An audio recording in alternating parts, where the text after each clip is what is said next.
Hey, how's it going, you botanical Buddhists? Welcome back to the Ancient Cistern, one of the coolest dungeons in Skyward Sword, and one of the coolest dungeons out of all the Zelda games in general. In this episode, I'm going to be talking about why this dungeon is so cool, because we started it last episode, but I kind of just played it and allowed it to sink in, but now we're going to get into the nitty-gritty with all the symbolism that this dungeon has, because it is so cool. So in the last episode, we did experience the upper and lower section of the dungeon. Now this upper section of the dungeon is supposed to be a representation of heaven, or paradise, where Buddha lives. I'm not sure if they call it heaven in Buddhism, but you can see this gigantic Buddha head statue in the very center of the dungeon. And then also all of these lotus flowers floating in this water are supposed to represent the tranquility of heaven. And they're very, very pretty. I love lotus leaves a lot. They just really throw vibes. Whoa, can I make the cross? What? Are you kidding me? There we go. Whoa, he just like bounces off the edge. That's scary. So we opened up this door at the end of last episode, giving us access to the second half of the temple more quickly. Ooh, who is this bird up here? Evil Loftwing? It is an evil Loftwing. Yikes. Let's go ahead and pull it down. Nope, we have to wait for him to be open. There he goes. Get him. Nice. Get over here. What, he escaped? Are you kidding me? I'm actually not very good with the whip with the controller. The whip is easier with motion controls, I think. Get in here. That's right. I really didn't have to kill you, but I did anyways. So yeah, so this upper section is supposed to represent paradise. It's very nice.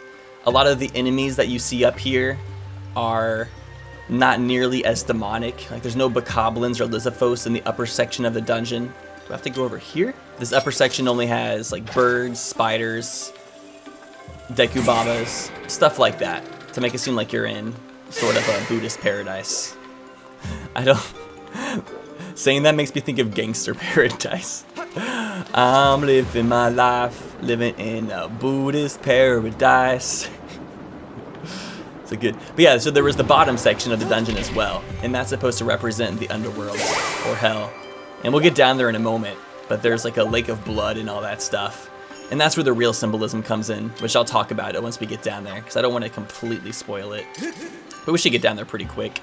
The way this whip looks kind of reminds me of a snake. Just like the texture of it.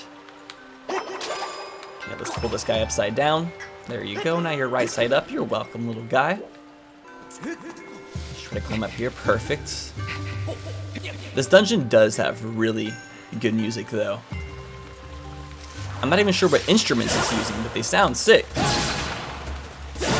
This guy has so much sticky saliva in his mouth. Gross. He needs to spit a bit more. Where do I go? Whoa, look at the giant fish mouth. Can I go inside of it? Is that where I came from? How did I get inside this room? I think we came through the waterfall. Okay, I think I just have to jump on this. Ooh. Okay, now the evil spindly part of the lotus flower or the lily pad isn't gonna hurt us anymore. Let's dive in here. I know I hate underwater corridors. So scary. Especially after playing Sonic games. The drowning music just makes this 10 times scarier. Ah! What are you guys doing in here? Who's filling this place with pufferfish? So mean. We get a nice spiral staircase. My favorite type of staircase. Whoa, ceiling Baba. Let's get a chop you up. And here we go.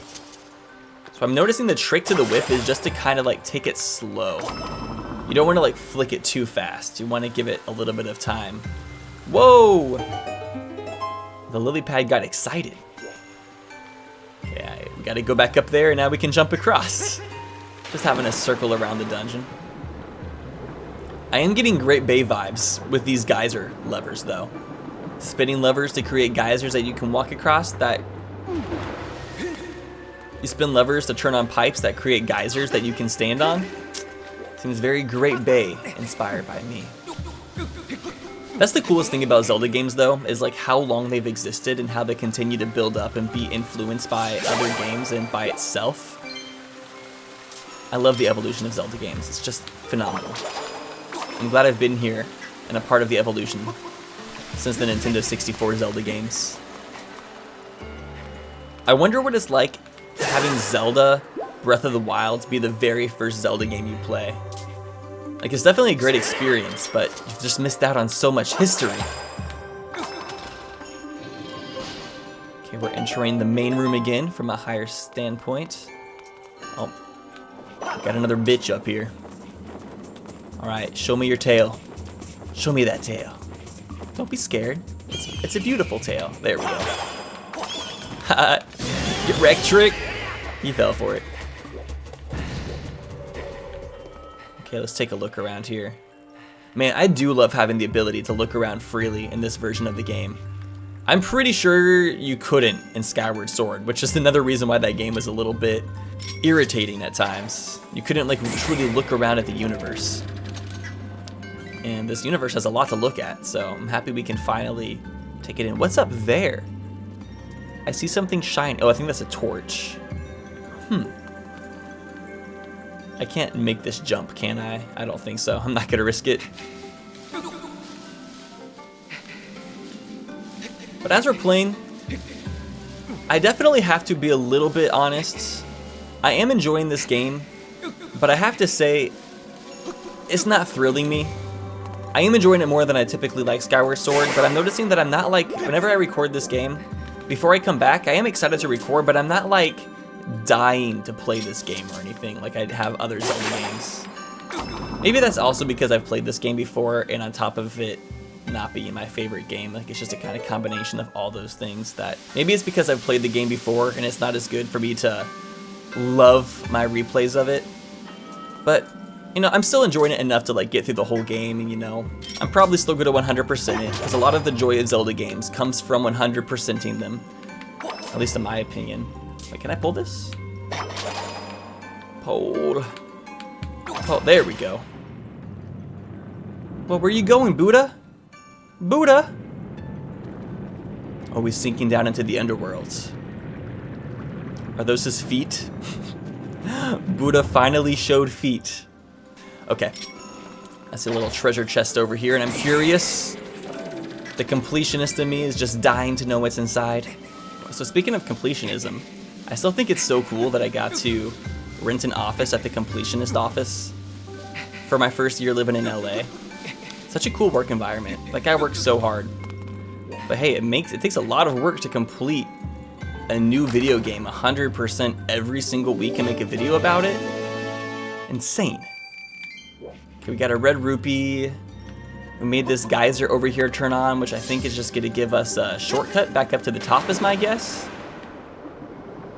Let's test it out real fast, just to make sure. It for sure is. We were pushed up by a geyser in an earlier room. Sick.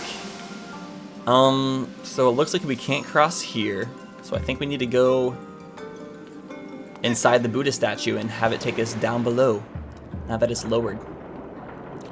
Woo! Convenient little ledge. Let's walk along, and yeah, here we go. I'm excited to talk about some of the religious stuff in this temple. I'm just waiting for it. I don't think we want to go up, because that's where the boss room is, and we do not have a boss key, so let's jump down. Woo! Stuck the landing. Okay, so where's this gonna take us to now? Oh yeah, we're back down in the underworlds. Whoa, was that Bowser? So scary. Dude, oh, zombie bokoblins. These guys are so creepy, I hate them. Fatal blow. Dude, are these guys wearing leopard underpants?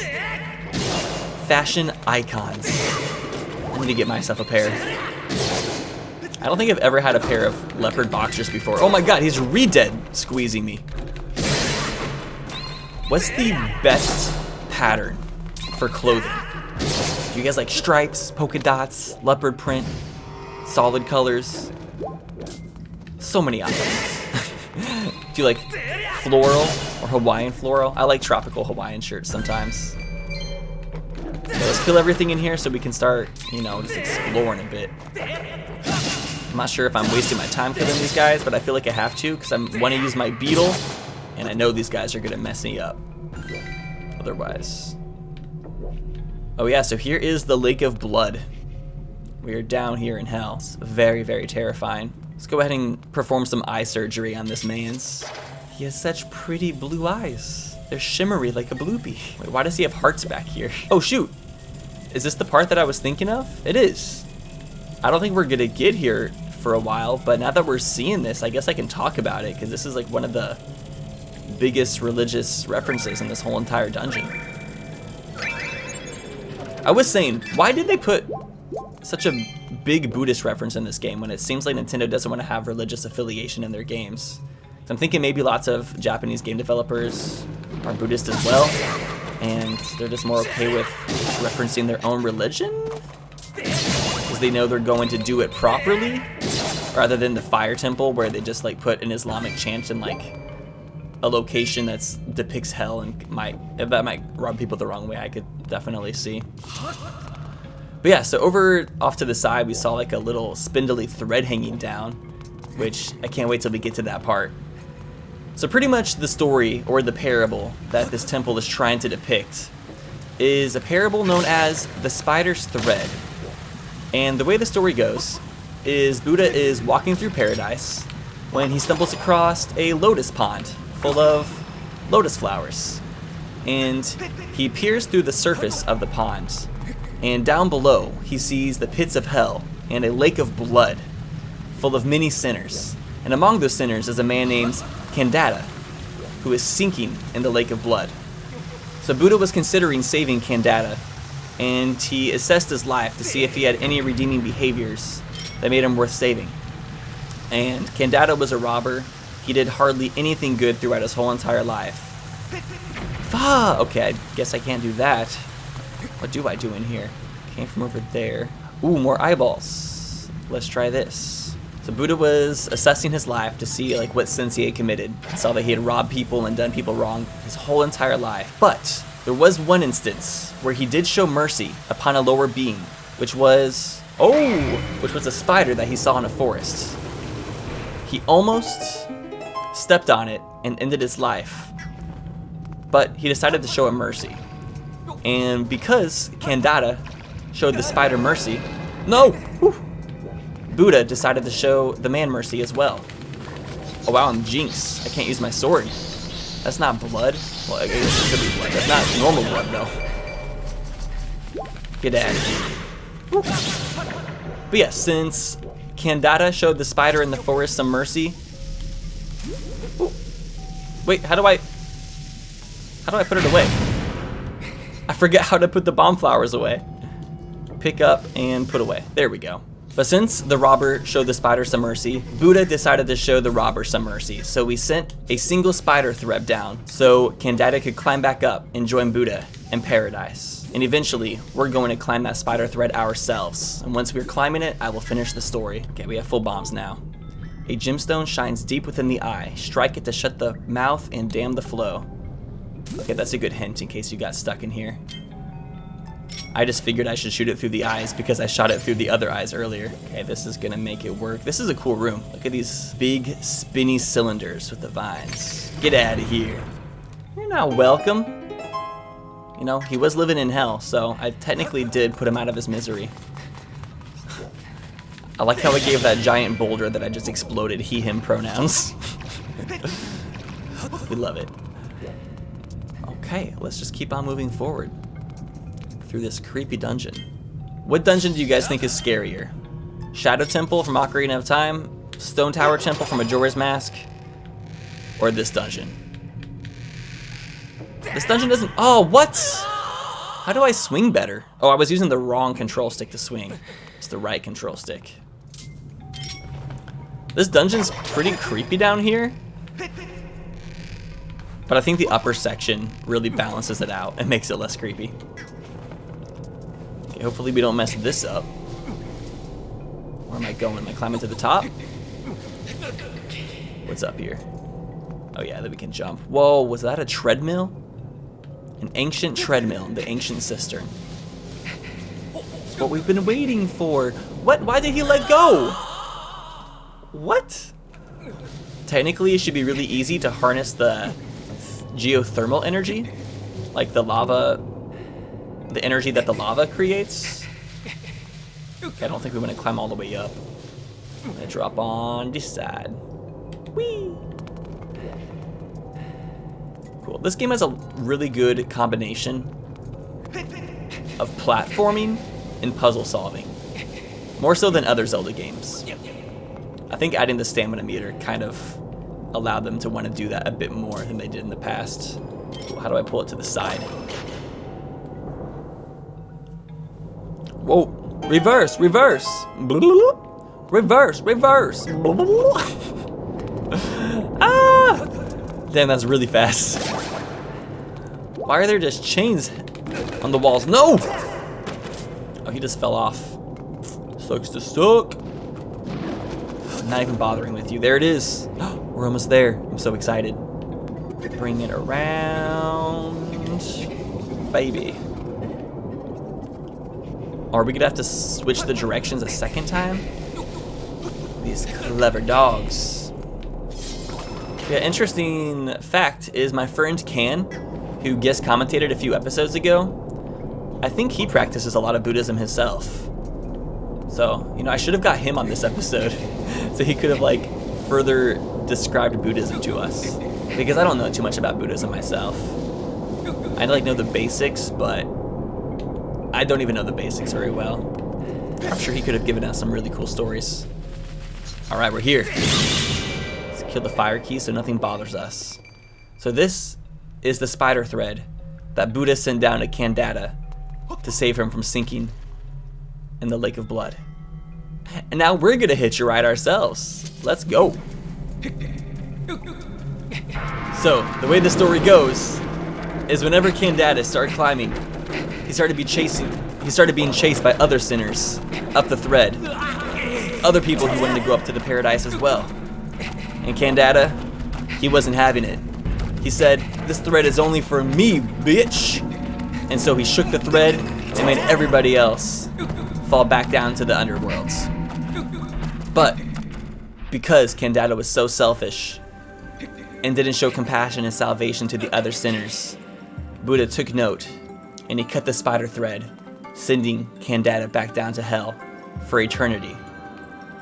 And the moral of the story is that you should show compassion towards everybody, and that everybody deserves salvation, not just you. And yeah, it's a pretty cool story. Buddha went pretty hard. He was like, yeah, I'm gonna save this fool, but since this fool is being an asshole and doesn't want to save anybody else, I'm gonna end this fool, okay?